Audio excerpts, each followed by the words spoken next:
Beyond the Badge is brought to you by the Edina Crime Prevention Fund.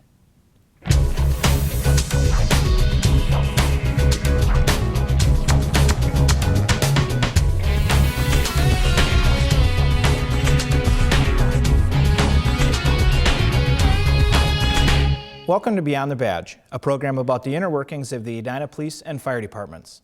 Thanks for joining us. I'm Sergeant Brian Hubbard. The Edina Police Department welcomes a new addition to its team, Blitz, a 1.5-year-old German Shepherd from Slovakia. Blitz was recently matched with Officer Sean Young to round out the department's K-9 unit. There's a long family line of history of Slovakian police dogs, so they get them for their high drive and police work, their courage, and just their bred to be police dogs, basically. Last month, Young and Blitz graduated from an intensive 12-week training course, certifying Blitz in obedience, agility, tracking, article search, and apprehension. Young and Blitz currently patrol the city overnight, working a 6 p.m. to 6 a.m. shift. The duo plans to become certified in narcotics detection later in the year. Young and Blitz join Officer Jason Bear and K-9 Blade in the K-9 unit of the department's patrol division. Purchasing Blitz was made possible by a donation from Edina resident and Police Department Citizens Academy graduate, Rosemary Moneta Rosengren. Rosengren made the donation in honor of her late husband, C. John Rosengren, as well as her late brother-in-law and longtime dog trainer, Ted Beberg. Since the state of Minnesota legalized the sale of certain non-explosive and non-aerial fireworks, consumer favorites such as sparklers, fountains, and poppers are commonplace on and around Independence Day. Unfortunately, carelessness and an excess of alcohol can turn a celebratory event into a tragedy. Fireworks-related injuries average 8,800 per year, and related fires average nearly 20,000. Let's go to Ryan Quinn, who is at Roslyn Park, to talk about the laws governing use of fireworks and how to celebrate safely. Thanks, Brian. We're here at Roslyn Park on Lake Cornelia to talk fireworks safety with Fire Marshal Jeff Seams. How are you doing today, Jeff? I'm doing very well, thanks. Great. I think the reason why we chose Roslyn Park here is because this 4th of July, the city will be shooting off its own fireworks, and we thought we'd talk about some safety ideas that people can keep and take home to their own fireworks. Absolutely. I think it's important to understand that there's only certain fireworks that are allowed for the public. Essentially, in Minnesota, legal fireworks for public use is anything that doesn't blow up or shoot in the air. If you're going to have your own display of fireworks, make sure that they're legal fireworks in the state of Minnesota.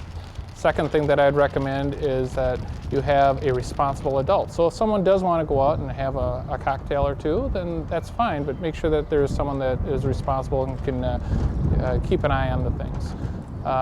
Be aware also that fireworks, even if it's a sparkler, they can burn at in excess of 1,000 degrees. So a lot of times you see kids running around with those, and that sometimes we see burns just from that.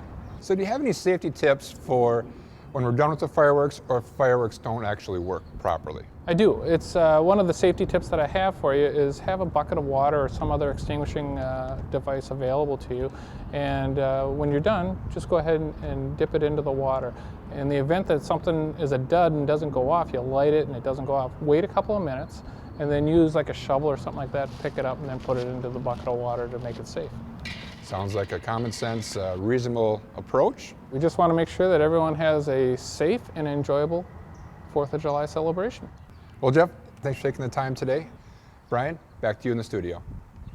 Thanks, Ryan. The City of Edina reminds residents that fireworks are prohibited on public property such as parks. Violation of this and other fireworks-related laws can result in fines up to $3,000 or 1 year in jail. Of the 6 million car accidents that happen on U.S. roads every year, more than 40% of them are rear-end collisions. A significant number of these types of accidents can be avoided by maintaining a safe distance from the vehicle ahead of you. This month's Focus In campaign addresses the issue of following too close. Drivers are advised to maintain a reasonable distance from the vehicle in front of him or her, taking the speed of such vehicles and traffic conditions into consideration. A distance of 3 car lengths is considered to be reasonable. Drivers are also urged to follow the 2-second rule, which means staying 2 seconds behind the car traveling ahead of you. At this distance, you should be able to safely avoid an accident. On behalf of the City of Edina's Public Safety Team, thanks for tuning in to learn a little bit more of what goes on beyond the badge. Until next time, stay safe.